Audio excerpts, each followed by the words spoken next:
Ukrainian President Zelensky addresses joint seating of United States Congress. That's the House of Representatives and the Senate on December 21st have a joint meeting, and Ukrainian President gives an address. He starts off with some heartfelt thanks and continues to explain how Ukraine, with the help of the United States, has been able to win the psychological war, the psychological battle, and what will be needed going forward to complete the mission, if you will. We're going to be given our synopsis of this, and let me go ahead by reading a little excerpt and a brief rundown here from C-SPAN, ladies and gentlemen. It says, and I quote, "Against all odds and doom and gloom scenarios, Ukraine didn't fall," said Ukrainian President Volodymyr Zelensky as he began his remarks to a joint meeting of Congress on U.S. support for Ukraine in its war against Russia's invasion. He thanked Congress for the United States financial assistance, but said, "Your money is not charity. Your money is not charity. It's an investment in the global security and democracy we handle in the most responsible way." As President Zelensky ended his remarks, he presented to Congress a battle flag, a battle flag from the front lines of Ukraine, calling it the symbol of our victory in this war. As the president concluded, outgoing House Speaker Nancy Pelosi, Democrat, California, in turn presented to him an American flag. So he presented a battle flag to the United States Congress, the joint meeting of Congress, and Nancy Pelosi presented him with an American flag that was flown over the United States Capitol earlier in the day in honor of his visit. So let's begin by playing some clips. We're going to give a synopsis as we go through with this. Let's start with his thanks. Okay, the beginning of his speech, he gives what is clearly a heartfelt thanks to the people and the Congress of the United States. Let us go.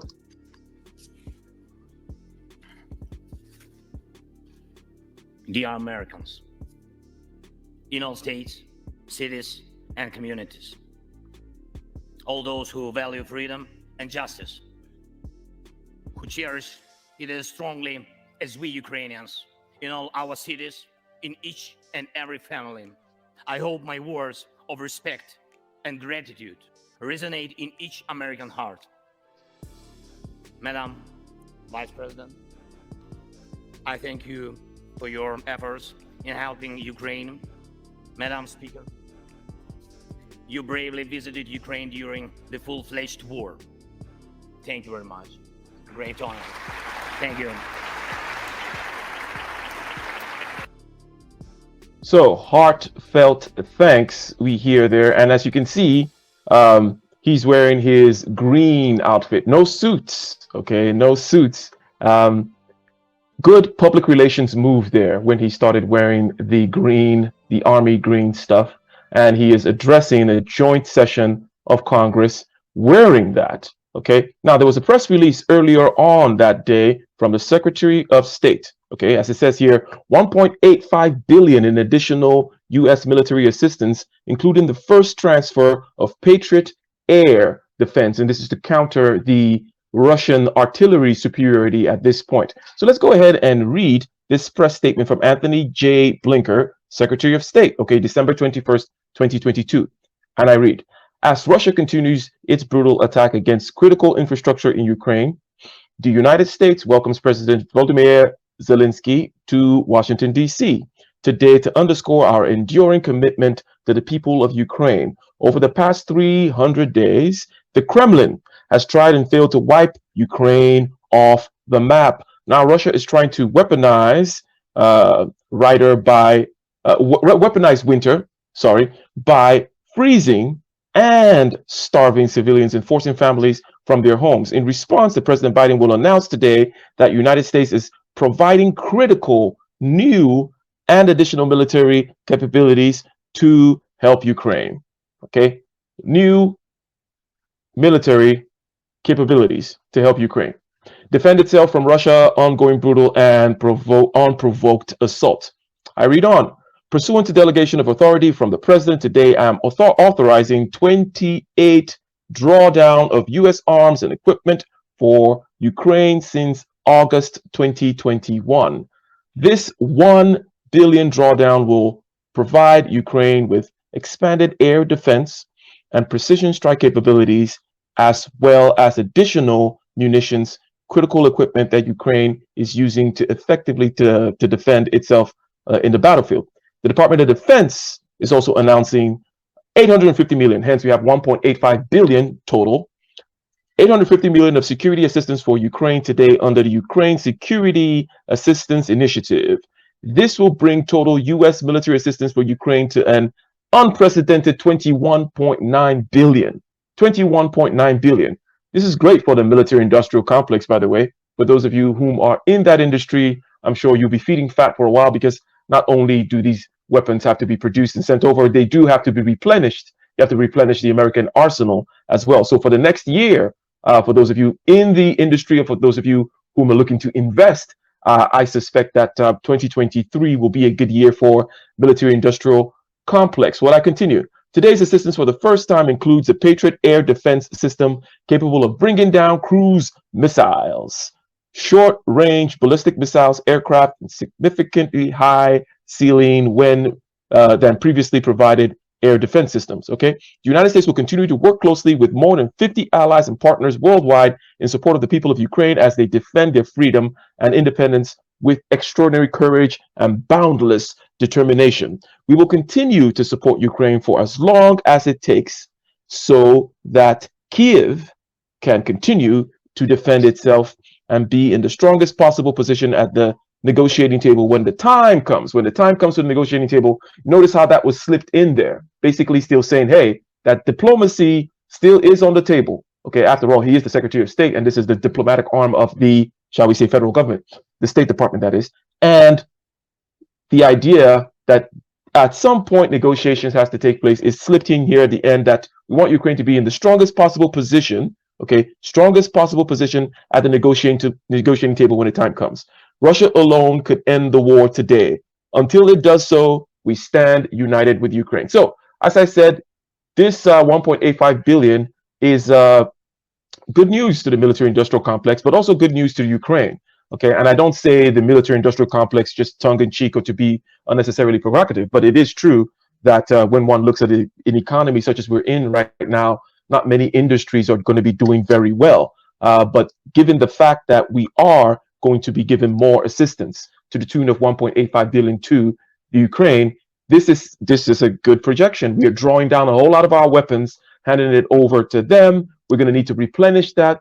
Hence, I suspect that 2023 will be great for, Lockheed Martin, Boeing, military-industrial complex, if you will, all the way down the supply chain. Now, let us continue here, because he is going to tell us how Ukraine did not fail. We'll continue with our analysis of his speech, basically saying how Ukraine did not fail.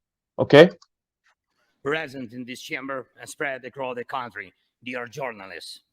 It's a great honor for me to be at the US Congress and speak to you and all Americans.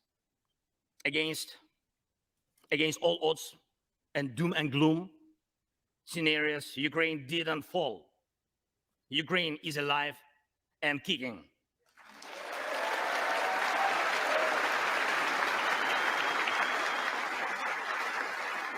Thank you.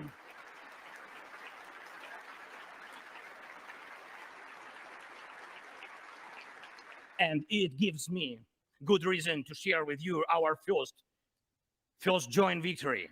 We defeated Russia in the battle for minds of the world. We have no fear, nor should anyone in the world have it. Ukraine's gained this victory, and it gives us courage, which inspires the entire world. Okay, so in the psychological battle, in the battle for the hearts and the minds of the world, in his words, Ukraine has not failed. We have won this first victory, he says. But now we're going to get into some of the tactical part of the hot part of the war here, and the fact that Russia has some artillery advantages, some advantages in heavy artillery, and that's why, as we read earlier from the Secretary of State, that the United States is given this additional assistance, okay, and this new military system to help to counter these missiles, of which Ukraine has a clear advantage. So let's hear from President Zelensky regarding the artillery advantage that Russia has. I believe there should be no taboos between us in our alliance. Ukraine never asked the American soldiers to fight on our land instead of us.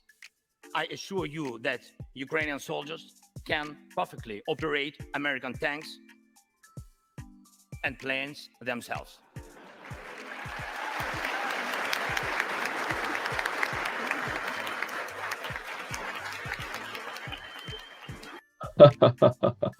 No, that is a comment there that he made with regards to the fact that they're not asking. Okay, we want those tanks and planes, and we want to be able to counter the Russian artillery advantage, but we're not asking you to fight for us. And now, if I can go back to minute 9, right here, we will be able to talk about that artillery advantage that Russia has.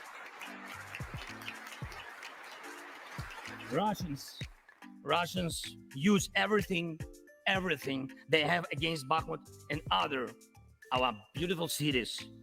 The occupiers have a significant advantage in artillery. They have an advantage in ammunition. They have much more missiles and planes than we ever had. And it's true, but our defense forces stand.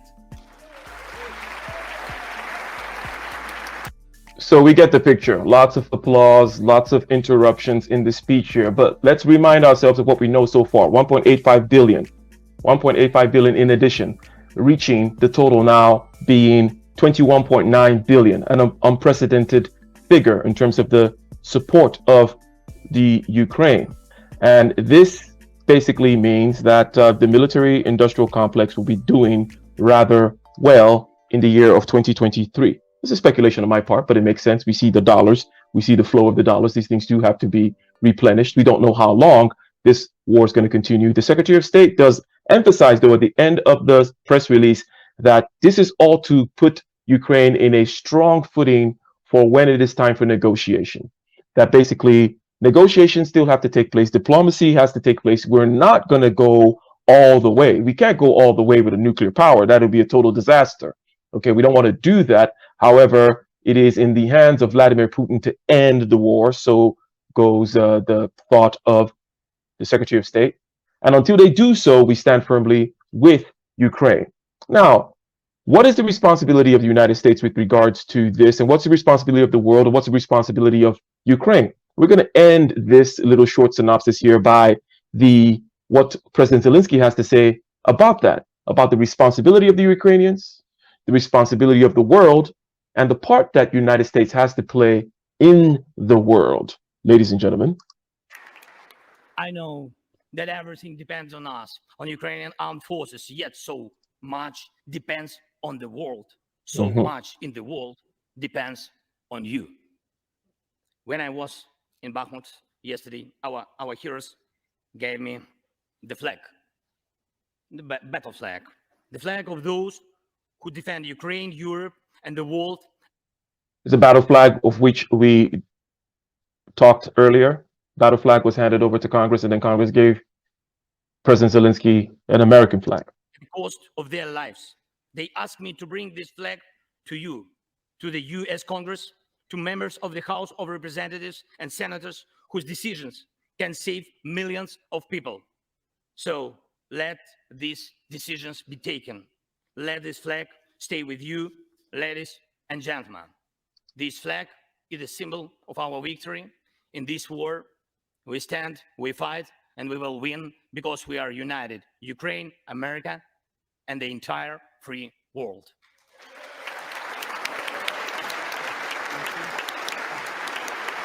There's the flag.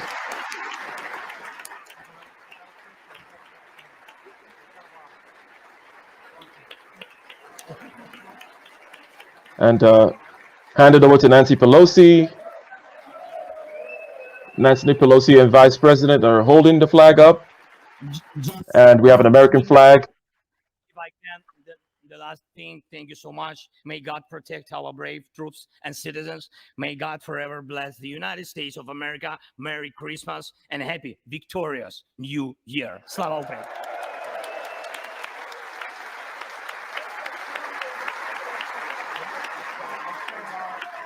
And there you have it, ladies and gentlemen, a brief synopsis of the remarks of the address by President Volodymyr Zelensky to a joint session of the United States Congress. Okay? And he says, hey, we won the victory for the hearts and minds of the world with your help. Started out with a heartfelt thanks, saying that you guys are helping. We have won. We're not asking you guys to fight for us. Russia has been the aggressor here. This was unprovoked. So it goes. So he says. However, some would argue that this could have been prevented, that the encroachment by NATO into Russian territory, or into Russia's backyard, if you will, could have been prevented. And that there was no reason for us to guarantee Ukrainian admittance into NATO and threatening Russia in that kind of a way. How would the United States feel if Mexico decided to form some kind of a pact with, let's say, Russia, and start putting weapons next door to us, right there, south of the border? We know how we dealt with the missile crisis in Cuba, when Cuba, whom was allied with Russia, decided to take weapons from Russia, right? Same countries involved, United States and Russia. Back then it was our backyard and we did not tolerate it. And now it's Russia's backyard. They're not tolerating it. Nonetheless, Russia is the aggressor, and we are helping Ukraine with regards to evening out the artillery superiority that Russia has against the Ukraine, giving them now 1.85 in additional funds, totaling the total support now is about 21.9 billion. And we will see what happens into the future. Basically, when will that negotiation table appear? When will Ukraine be in a strong enough position? When will Russia feel like it is ready to talk? Because many people say that it is not in the personality of Vladimir Putin to back down. He has a prison yard mentality, meaning he's just going to keep on pressing on and pressing on. You don't back down in the prison yard. But anyways, ladies and gentlemen, you have heard the brief synopsis there. What are your thoughts? What are your thoughts as to what this means for our future? How much more longer is this going to go? When is that negotiation table going to come out? Do you in support of further assistance? Where do you draw the line with regards to assistance of the Ukrainian people? What do you think about the sincerity, about the honesty of President Zelensky? Okay, and what do you think about his army greens, if you will? But until next time, ladies and gentlemen, stay tuned here for daily news coverage, geopolitical and economic. My name is Iko Giamian. Peace. We are out.